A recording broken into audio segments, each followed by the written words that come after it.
কারণ আছে আসলে এটা আমরা বলতে পারছি না। প্রথমত তারা আমাদেরকে যেভাবে প্রথম থেকে যে বৃত্তির টাকা দেওয়া হবে, সিট বাড়ানো হবে বা নতুন হল তৈরির যেসব পরিকল্পনা, এগুলো দেখে আমরা আসলে প্রথম থেকে একটা আশ্বাস পেয়েছিলাম বলা যায়।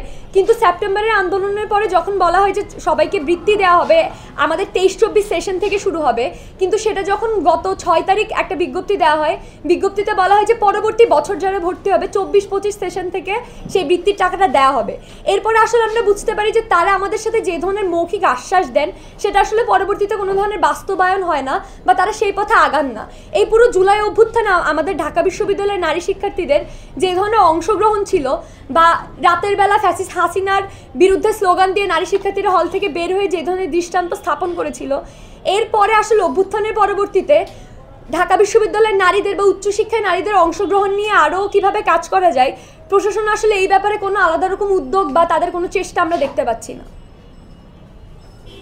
স্যার থেকে আসলে আমাদের প্রশাসনের কাছ থেকে যখন আমাদের ট্রেজারার স্যারের সাথে মিটিং হয় এবং অন্য মিটিংও আমাদেরকে বলা হয়েছে যে এফ রহমান হল দখল করার ব্যাপারে বা প্রশাসন থেকে এই ধরনের যখন একটা প্যাসিভলি বলা হয় যে তোমরা ছেলেদের সাথে কনসেনসাস বিল্ড করো, তোমরা গিয়ে ছেলেদেরকে মানাও যাতে ছেলেরা হল ছেড়ে দিয়ে তোমাদেরকে সেখানে থাকার জায়গা দেয়, তো আমরা আসলে এই ধরনের কনসেন্সাস, আমরা ছাত্র বনাম ছাত্রী এই ধরনের কোনো মুখোমুখি হতে চাই না। আমরা চাই যেহেতু প্রশাসন আমাদের অভিভাবক, আমরা আমাদের অভিভাবকের বাসাতেই আসলে আশ্রয়টা চাই।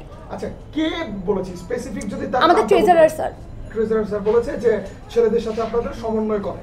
হ্যাঁ, ছেলেদেরকে বলেন যে বের হয়ে যেতে। ছেলেদের থেকে মতামত নিয়ে, ছেলেদের সম্মতি নিয়ে ছেলেদেরকে এফ রহমান হল মেয়েদের জন্য খালি করে দিতে বলার জন্য।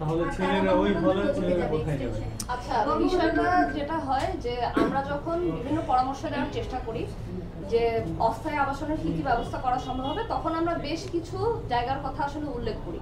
তার মধ্যে এফ রহমানও একটা ছিল। আমরা বলতেছি না, অবশ্যই এফ রহমানের একটা ঐতিহ্য আছে যে ছেলেদের একটা হল, কিন্তু এখন আসলে ঐতিহ্য নিয়ে বসে থাকার সময় আমাদের নাই। যখন আমরা আবাসনের ব্যবস্থা, থাকার ব্যবস্থাই করতে পারতেছি না, তখন ঐতিহ্য হেরিটেজ রক্ষা করাটা আসলে কিছুটা হাস্যকর। তো সেই হিসেবে আমরা প্রশাসনকে কথার কথা আমরা এরকম একটা পরামর্শও দিই যে প্রয়োজনে তাহলে ছেলেদের যে নতুন বঙ্গবন্ধু হলটা হচ্ছে ওইখানে শিফট করে এফ রহমান হলে অস্থায়ীভাবে মেয়েদেরকে থাকার জায়গা করে দেওয়া যায় কিনা। তখন ট্রেজারার স্যার যেটা উল্লেখ করেন যে প্রয়োজনে তোমরা ছেলেদের সাথে কথা বলো, কনসেনসাস বিল্ড করো, এখানে প্রশাসন কোনো দায়িত্ব নিতে পারবে না, তোমরা কথা বলো। আচ্ছা, এখন কথা